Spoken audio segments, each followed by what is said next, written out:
მოგესალმებით მეგობრებო, მე ვარ უკადაც თუ თქვენ დიდი ხანი არ უყურებთ MMA და რაღაცეებში გარკვევა გინდა ან უყურებთ, მაგრამ მაინც casual-ი ხართ და გონიათ რომ რაღაც მედოვი თუ გამოვა ყველას უნდა მოერიოს, მაშინ გილსავთ თქვენ მოგთით სწორალხზელი ცხოვრება ვარდიშობ, უკვე 5 წელია ჯიუ-ჯიტსუში ვარდიშობ და მაგალითად თუ გონიათ რომ ბონიკალი მოერევა დერიდერს, მე რომ მომისმენთ და არ გეგონებათ და კაი ატყუშ ამოვაგდებინებთ. ნუ ეხლა ჩემი მეძე მოვიცხოვროთ, მაგრამ მე ვესწრები ხო რომ რაღაც საინტერესო რაღაც არ ჩანს და მგონია რომ უჭველი მოხდება იქ რაღაცები სულ გითხრათ ხოლმე. ეს ვიდეო იქნება UFC 316 რაღაც ქართველი მანქანა დაიცავს ის ქალას მეორედ შონ ომალის. საინტერესო კარდია მთლიანად და მოდი რაც საინტერესოა გადავუაროთ, ყველა ჩხუბს არ გამიხილო, მაგრამ რაც ძალიან საინტერესოა მაგაზე ვილაპარაკეთ. პირველ რიგში დავიწყოთ მოდი მერაბი ომალი დაპირისპირებით, რა თქმა უნდა. ნუ რა უნდა მოხდეს ახლა სხვანაირი. პირველ ჩხუბში ნახეთ დომინაციით მერაბმა გაიმარჯვა და აი თქვენ რო იყოთ ომალის მწვრთნელი რას იზამვით, რას ურჩევდით? ერთ-ერთი პასუხი არის რომ ჭიდაობაზე უნდა ივარდიშოთ, მაგრამ ანუ მერაბი ხო მაგიტო არ გერევა რომ შენ ეს მოჭიდავე არის. მერაბი გერევა იმიტომ რომ შენ გაქვს 2 ფილტვი, მერაბს აქვს 4 ფილტვი და ომალი 2 ფილტვს ვერ იყიდა.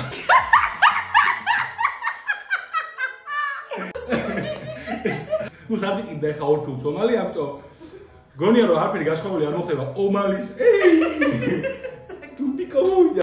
ომალის ხიან არ ველოდები არაფერს განსაკუთრებულს, ისევ აქვს ნოკაუტის ზელა, ისევ სადმე შეუძლია დაიჭიროს. რასოლდების სხვანაირის მერაბისგან. მერაბის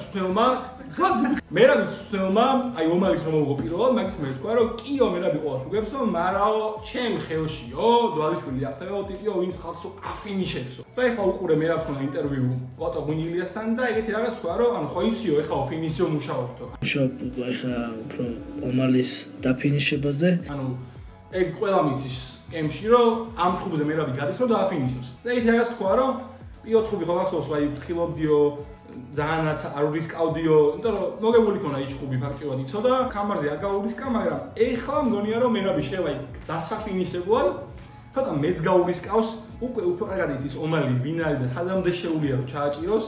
ეგეთი რაღაც თქვა რომ აი რომ ჩხუბდიო, აი ამან ალჯოს როგორ მოუგო და შესაბამისად, ნუ ის ტიპი არა მერაბი რომ ეხლა პატივი არ წეს და არ გაითვალისწინოს რამდენად მაგარი მოდელია ომალი, მაგრამ გონია ჩემი პიკი იქნება რომ ამ ჩხუბში მერაბი დააფინიშებს ნოკაუტი. უჭველი ნოკაუტი იქნება ეს მერაბის. შემდეგი და ალბათ ყველაზე უცნაური ბრძოლა ჩემთვის, იმიტომ რომ თითქოს ამ ბრძოლაზე უნდა ლაპარაკობდნენ ძალიან ბევრს და არის სრული სიჩუმე. ანუ არავინ ხმას არ იღებს. ეს ბრძოლა არის კაილა ჰარისონი, ჯულიან პენი. ეხლა რატო არის ესეთი და რატო ვთქვი რომ არავინ ლაპარაკობს იმდეს რამდენი საჭირო. ჯერ ერთი იმიტომ რომ თავისთავად პენია ჰარისონი უკვე საინტერესო ჩხუბი არის. კაილას ამდენი ხანი ველოდებით UFC-ში, მაგრამ უფრო საინტერესო ის არის რომ ამ ჩხუბში გამარჯვებული დაუპირისპირდება MMA GOAT ამანდა ნუნეში. ნუნეშმა კარიერა დაამთავრა ვიცით და ნუნეში ხა ვინც არის აი casual-ებს მოგმართავთ. აი როგორ ის არის ჯონ ჯონსი კაცებში, ცოტა მეტი შეიძლება იყოს ქალებში ამან ნუნეში. ან ნუნეში არის ხალხო ვინ? იყო 2 ტონის ჩემპიონი. ოღონ არსებობს 2 ტონის ჩემპიონები და არსებობს ამანდა ნუნეში. ნუნეში იყო 2 ტონის ჩემპიონი და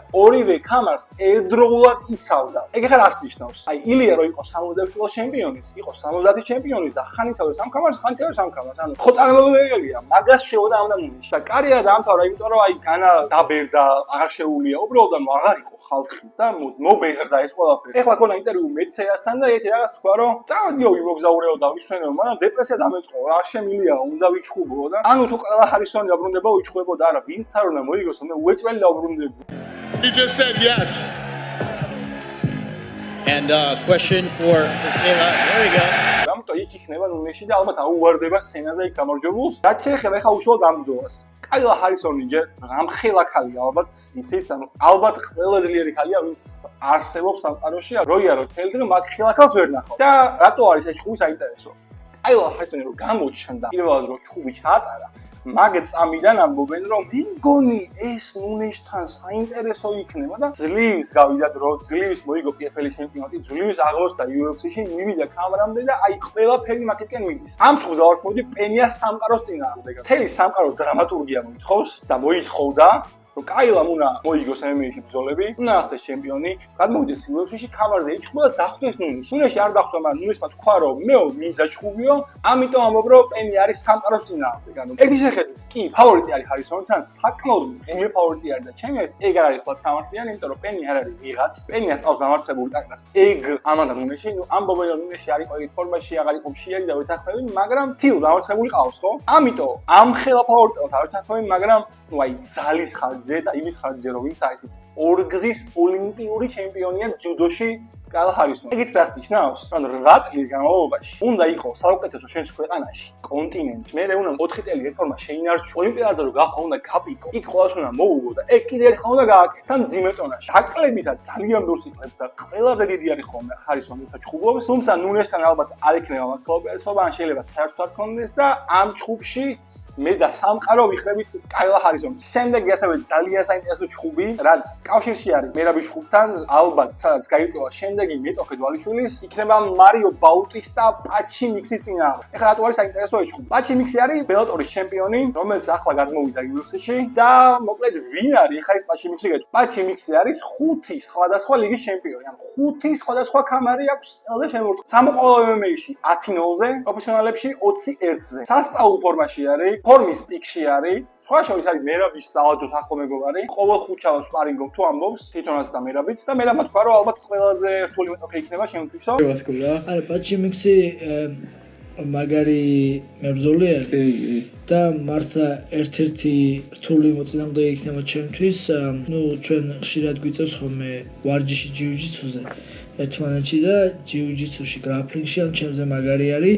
ამბობს რომ ყველა ჩემს უკეთესია, საბოლოოდ მაინც ყველას ცემს, ამიტომ ნუ ფაქტია რომ ძალიან სერიოზული 61 კილოს მებრძოლი გადმოვიდა UFC-ში. და ხდება მარიო ბაუტისტა. მარიო ბაუტისტა თითქოს 7 მოგება გადაბმული, თითქოს საინტერესო მებრძოლია, მერაბი იწევს ამდენი ხანია რომ აი თუ ბაუტისტამ ერთი მოიგო იქნება ვიჩხუბოთ, ბაუტისტამ შეიძლება მოიგოს და ვიჩხუბოთ. თუმცა ის რომ ბოლოს ჩხუბი ალდოსთან წააგო, მაგრამ მოგება ჩაუთვალეს, ყველა მის დროს ჩხუბი წააგო და ახლა მართალია მცირე ფავორიტი არის პაჩი მიქსი, თუმცა მგონია რომ მცირე კი არა, აი თავზე გადაურბენს ჩვეულებრივად მარიო ბაუტისტას. პაჩი მიქსი არის 61 კილოს მებრძოლი, რომელიც არის 1.80 სანტიმეტრი. ძალიან გრძელი არის, თან არის მოჭიდავე. ფინიშერი. ანუ ეგეთი მებრძოლები არიან ძალიან. ამიტომ მგონია რომ ამ ჩხუბში პაჩი მიქსი რომ მოიგებს და თითქმის დარწმუნებული ვარ რომ მოიგებს, ან ეგრევე მისცემს საკალე ბრძოლას, ან ერთი შეიძლება კიდე აჩხუბოს. აი ან კოლიტენცეგენი, ან ვინმე და შემდეგ გავაქამარზე პაჩი მიქსი. მოკლედ ამ ბრძოლაში აუცილებლად პაჩი მიქსი აკვირდი და მე მგონი ახალი კონტენდერი ყავს მერაბისთვის. მეინ კარტს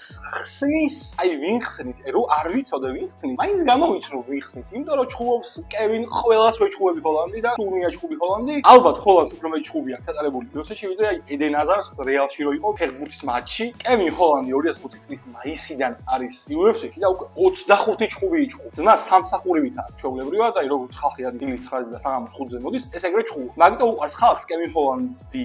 მაგრამ ეს არის მისი მინუსი, იმიტომ რომ ორ წონაში ჩხუბობს, ხან 90-ში არის, ხან ჩამოდის 60 მეტრში, აი რომან დოლიზეს რატო იჩხუბა, ანუ. არა იმიტომ რომ რომანი ძალიან მაგარი ვორქაულისკა რომანთან ჭრიდა. არა, უბრალოდ ბევრად დიდია ის. მაგიტო არსებობს კატეგორიები ჭონითი, რომ იქნებ შენ ხელა შეხვდე. მაგრამ ეჩხუბება ვიცენტე ლუკეს, რომელიც ასევე არის ძალიან გამოცდილი მებრძოლი, არის ფინიშერი და ეს ჩხუბი მგონია რომ უეჭველი მორჩება ფინიშით და ეს იქნება კასმარის ნოკაუტი თუ სამიშენი, იმიტომ რომ ორივე შეუულია ნოკაუტის, ორივე შეუულია სამიშენი, თან მოჭიდავე ტიპი არავინ არ არის. მიუხედავად იმისა, რომ ორივე სამიშენები აქვს, ეს სამიშენი არის აი წაგაქციე თავით დაგმარხე და მე აი ეს სამიშენი. ეგ არის რომ დაგარტყავ მე იქ გაბრუნდები და მე იკეთებ სამიშენს. ამიტომ მგონია რომ ფეხზე გაგრძელდება ეს ხვი და ფეხზე მგონია რომ ჰოლანდი არის გაცილებით უკეთესი. შეიძლება უფრო მძიმე ხელი აქვს ლუკეს, მაგრამ თუ გაქვთ ნანახი ვანდერბოის და ჰოლანდის შვუბი და ვანდერბოი არის ერთ-ერთი ყოველდღიურ უკეთესო ფეხზე მაგ დივიზიონში, კი, წააგო ჰოლანდმა, მაგრამ თუ გახოთ რა ხდებოდა მან? ჰოლანდი დაარტყავდა, დააგდება და არ გვინდა ეს კიდაობა ძმაო.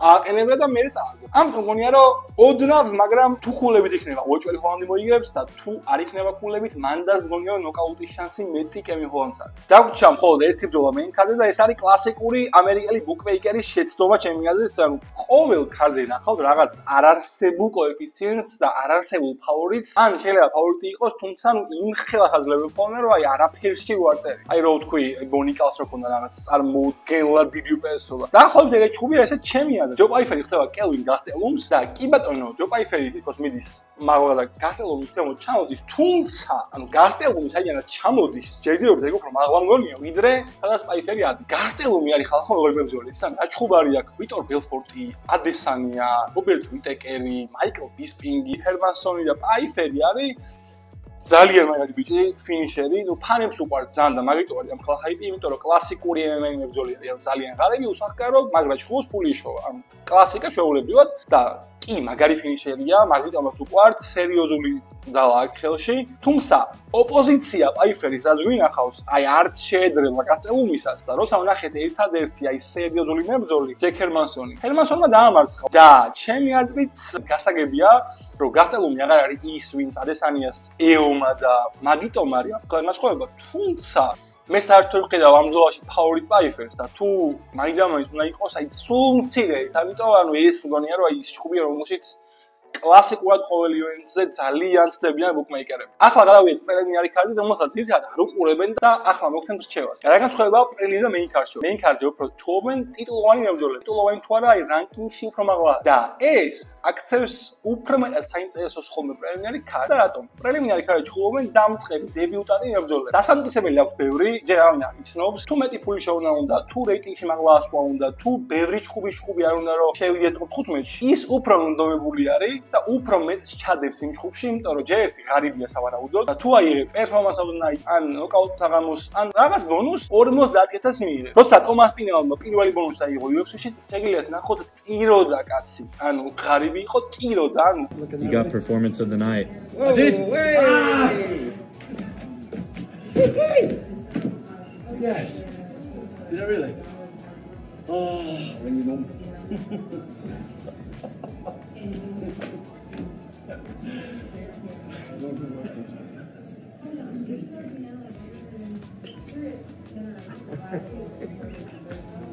არა მხოლოდ რანკინგის გამო ჩხოვენ ასე. არამედ იმის გამო რომ ფული ჭირდება და მეინ ქარის მებრძოლები უკვე ძირითადად ჩემგარი მებრძოლები არიან და მეც ფიქრობენ რომ უბრალოდ არ წააგონ ვიდრე პრელიმინარი ქარის მებრძოლები. პრელიმინარი ქარის მებრძოლი სავარაუდოდ არის დებიუტანტი და რომც წააგოს ის ბონუსი უფრო უღირს ვიდრე ხშირად მოგება. ამიტომ სანახაობის კუთხით პრელიმინარი ქარდი ხშირად უფრო სანახაობრივია. და ახლა მოდი გეტყვით ხუბები როლებს რომ ნახოთ ამ პრელიმინარი ქარდი. პირველი ხუბი არის აუცილებლად ბრუნო სილვა ჯოშუა ვენი. ეს იქნება ხალხო საოცრე. ჯერ ერთი იმიტომ რომ არიან ფლაივეითები და მე გირჩევთ რომ არც ერთი ფლაივეითის ბრძოლა არ გამოტოვოთ. ეს არის 57 კილოგრამიანი დივიზიონი. ყველა ხუბი არის ძალიან საინტერესო. არიან ძალიან ჩქარები, ხარტები, ყველაფერს აკეთებენ ტექნიკურად ძალიან მაგრად ჩხუბობენ და მოკლედ ყველა ხუბი საინტერესოა, თუმცა ეს ორი არის განსაკუთრებით მაგარი მებრძოლი. ჩემი ჯოშუა ვენი არის ამ დივიზიონის dark horse და იმედია მალე აიწევს ზევით, იმიტომ რომ ძალიან მინდა პანტოჟასთან მისი ნახვა, იმიტომ რომ პანტოჟამ უკვე ისე გაასუფთავა დივიზიონი, რომ მიუხედავად იმისა, რომ ჯერჯერობით მე-14 არის ჯოშუა ვენი დივიზიონში, შეიძლება ძალიან მალე ვიხილოთ მის დაპირისპირება პანტოჟასთან, ვინც უყურეთ მის წინა ჩხუბს შეხვდა ელიტურ მოჭიდავეს და მიუხედავად იმისა, რომ ვენი უფრო მუაიტაის მებრძოლი არის, არც ერთი ტეიქდაუნი არ დაუთმო, ყველა ტეიქდაუნზე ებრძოლა, არის ფიზიკურად ძალიან ძლიერი, არის ძალიან ჩქარი. არაფერი არ ტკივა, ავადმყოფია, მგონია რომ თუ ჯოშუა ვენი ის არის ვინც ჩვენ მგონია, მაშინ უნდა გაიაროს ბრუნო სილვა. ნუ ბრუნო სილვა სასწაული მებრძოლია, 4 ბონუსი აქვს აღებული UFC-ში. ბოლოს წააგო მანელ კაპესთან, თუმცა მაინც არ გადაუსმევთ ხაზს ბრუნო სილვას. შეიძლება ფავორიტიც იყოს ამ ბრძოლაში, არ ვიცი რას გაუგებამ ბუკმეიკერებს. ვიმე, არა, რა ფავორიტი, ვენი არის ძიმე ფავორიტი. ზოგადად სპორტში ეს რაც ასწორებს ზან, როცა აირჩევ ვინმეს, ვინც ჯერჯერობით ძალიან ცნობილი არ არის. მარტო შეინციო ძალიან მაგარია, ბოლომდე წურავ და აი როცა უკვე მწვერვალზე ავა შენ უნდა თქვა. მე მაგაზე როდის ვიზახდი. და ეგეთი მებრძოლია ჯოშუა ვენი. შეგიძლიათ ეხლა აირჩიოთ ის. ჩემი აზრით, მომავალი ჩემპიონი თუ ვინმე არის, ერთ-ერთია ჯოშუა ვენი. ახლავე უყუროთ, იმიტომ რომ ძალიან მაგარი ბრძოლა იქნება ეს და შეგიძლიათ გაწუროთ ბოლომდე ვანი. მოკლედ ამ ბრძოლაში უეჭველი იგებს. აი ხლა ისე თქვა, რომ უზარმაზარი ფავორიტი არის და ვეთანხმები პირველად ბუკმეიკერს, პირველად თუ არა იშვიათად, მაგრამ ვეთანხმები. შემდეგი ბრძოლა, რომელიც უნდა ნახოთ, აუცილებლად არის ვანგ კონგი არიანა და სილვას წინააღმდეგ. ეს ჩხუბი და ზოგადად ვანგ კონგი არის, აი ადესანიას თვითონ იყო პერეირა, დაახლოებით იგივეა ვალენტინა შევჩენკოსთვის ვანგ კონგი. როგორც მხოლოდ იმიტომ აფრინდა ესე უცებ პერეირა, რომ ოდესღაც მოუგო ადესანიას, მაგიტომ არის მოყვანილი ვან კონგი ჩემი ერთ UFC-ში, რომ მას დამარცხებული ყავს კიკბოქსინგში ვალენტინა შევჩენკო და ვალენტინამ უკვე ისე გაასუფთავა ეს დივიზიონი, უბრალოდ არც ჩანს ვინმე ვინ შეიძლება ამას მოუგოს. ფიქრობდნენ რომ მანონ ფიორო, იმიტომ რომ ამ ხელაქალია იქნება მოუგოს, მაგრამ ნუ არა აღმოჩნდა ეგ ქალიფიორო. ვან კონგი არის უსანახაობრივი, ესე აი ნოკაუტები აქვს რაღაც სასწაულები აღებული. წააგო ერთი ჩხუბი, თუმცა კარგად დაბრუნდა. ახლა ეჭვება რეიტინგის მესამე ნომერს და შანსი აქვს top 15-ში შევიდეს. ალბათ მთელი სამყარო წურავს ვან კონგის და ვალენტინას დაპირისპირებას, თუმცა არის ჭორები რომ ჯეილი ვენგი უნდა გავიდეს მასთან და ჩემპიონი შეხვდეს, ეს ალბათ უფრო საინტერესო იქნება, თუმცა თავი რომ დავანებოთ ვალენტინას საერთოდ ეს ხუბის ხალკე იქნება ძალიან მაგარი საყურებელი და ვინც ამბობთ რომ იძმა ქალების MMA-ს როგორ უყურებია. აი ამ ხუბს უყურებთ და ნახავთ რომ ქალების MMA ძალიან მაგარი. და ბოლოს საინტერესო ხუბი პრემიერი ქარტი, რომელიც არის მისი გამხსნელი ბრძოლა და გეტყვით ზუსტ პროგნოზს. Quillan Salkili დაუპირისპირდება Yana Lashmus და ჩემი პროგნოზი იქნება Quillan Salkilis submission-ი. კარგი მებრძოლია ორივე საუბრს რო აეძებ, თუმცა გონია რომ გაცილებით ნიჭიერი მებრძოლია Quillan-ი. პირველი ხუბი საკმაოდ ხმაური იმედს შემოვარდა, ინდოეთის სიამაყე ანშუ ჯუბლი 19 წამში დაანოკაუტა. არის ავსტრალიიდან და ჩემპიონის არის ავსტრალიური ლიგის Eternal MMA-ის, რომლის ჩემპიონი ხაშორის იყო Jack Della Maddalena, რომელიც ახლა ჩემპიონი არის welterweight-ის. იყო 17 წლის, თამაშობდა UFC-ს და ეს რამოდენი რაღაცაა და შევიდა თვითონ ამ სპორტზეც და უკვე 25 წლის UFC-ში ატყევს მეორე ჯგუფს, ძალიან ნიჭიერი ბიჭი არის, მიუხედავად იმისა, რომ პირველი ჯგუფი წააგო submission-ით. ახლა გაცილებით განვითარებულია და მე ვფიქრობ, რომ ამერიკა, ბრაზილიის შემდეგ ავსტრალია არის საუკეთესო ქვეყანა გრეპლინგში. თვითონ დიდად კარგი გადამყვანია არის მიწაზე, ანუ შეუძლია კიდევ, თუმცა როცა მიწაზე აღმოჩნდებიან, აი აქ არის ძალიან კარგი პოზიცია სულ იგებს და მგონია რომ აშმუს რომელიც კარგია მიწაზე და ალბათ შეიძლება ეშხულატოს მიწაზე სულ რომ დაუნოს მაინც მგონია რომ Quillan Salk დიდი ეიჯში დაობაში და მგონია რომ გახსნა ივენტის დაიწყება Quillan-ის submission. მოკლედ ეს იყო ჩემი ამ ივენტის განხილვა. ივენტის შემდეგ შემოგთავაზებ ჩემ განხილვას ივენტის ამ მოხდა საინტერესო იქნება ჩემი ამდენი პროგნოზი გამართლდა. თუ ვიდეო მოგეწონათ, გამოიწერეთ არხი, ვიდეო დალაიქეთ და დაწერეთ კომენტარები, რას ფიქრობთ, სადმეში მეთანხმებით, არ მეთანხმებით, რა გგონიათ ვინ მოიგებს და მომავალ შეხვედრამდე.